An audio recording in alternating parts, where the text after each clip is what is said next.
J'ai connu, étant enfant, encore la fête de Saint-Vernier à Ornans, qui se fêtait le 22 janvier, jour de Saint-Vincent, et qui donnait lieu à des festivités, mais réservées aux seuls vignerons.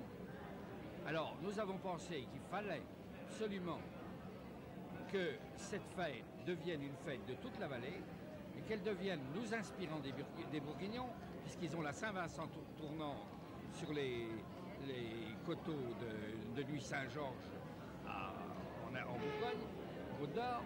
Nous avons pensé que nous pourrions les imiter.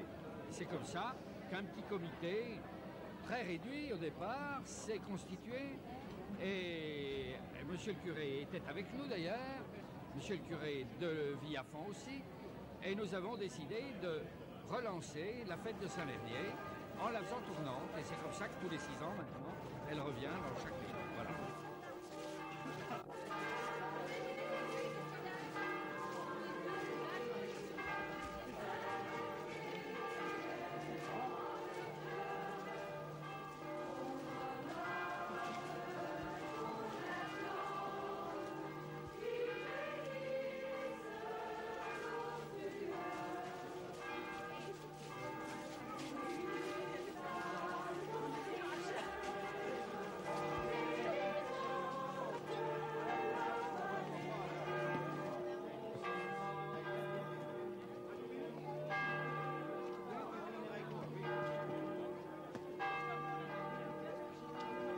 L'essentiel, c'est qu'il y ait eu un homme qui s'appelait Werner, en Rhénanie, qui a été martyr, qui était vigneron.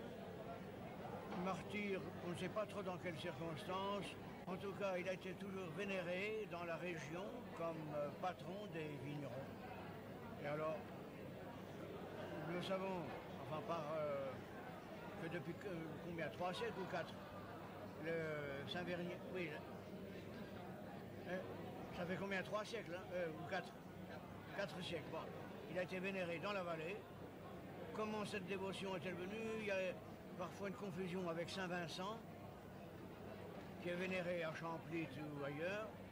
Bon, qu'importe, l'essentiel c'est que les vignerons se reconnaissent sous le patronage d'un saint patron.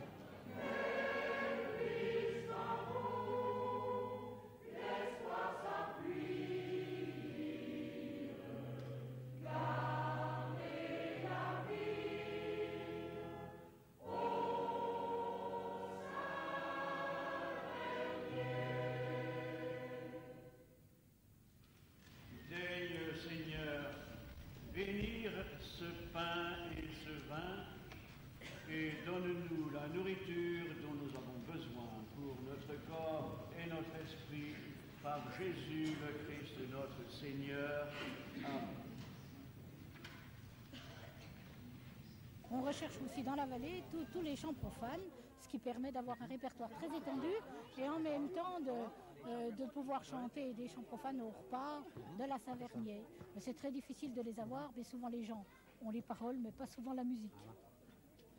Et alors, mais tout n'est pas traditionnel. Il y a des chants qui ont été composés et écrits par M. Mesmer. Voilà, M. Mesmer a pris des chants, des airs très connus, et puis il a fait les paroles, ce qui permet, bien sûr, c'est des paroles quand même qui ont rapport à la vallée. Hein.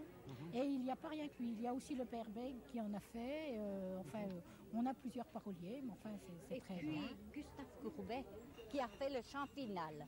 Le chant des vignerons, les paroles sont de Gustave Courbet. Oui. Alors c'est pareil, on l'a retrouvé aussi dans les archives de la famille. Enfin, c'est très bien conservé comme ça. Le chant de Courbet était dans la famille. Voilà, on l'a retrouvé comme ça dans la famille. Oui. Enfin, il avait été recopié par mon grand-père, mais il avait bien marqué que les paroles étaient de Gustave Courbet.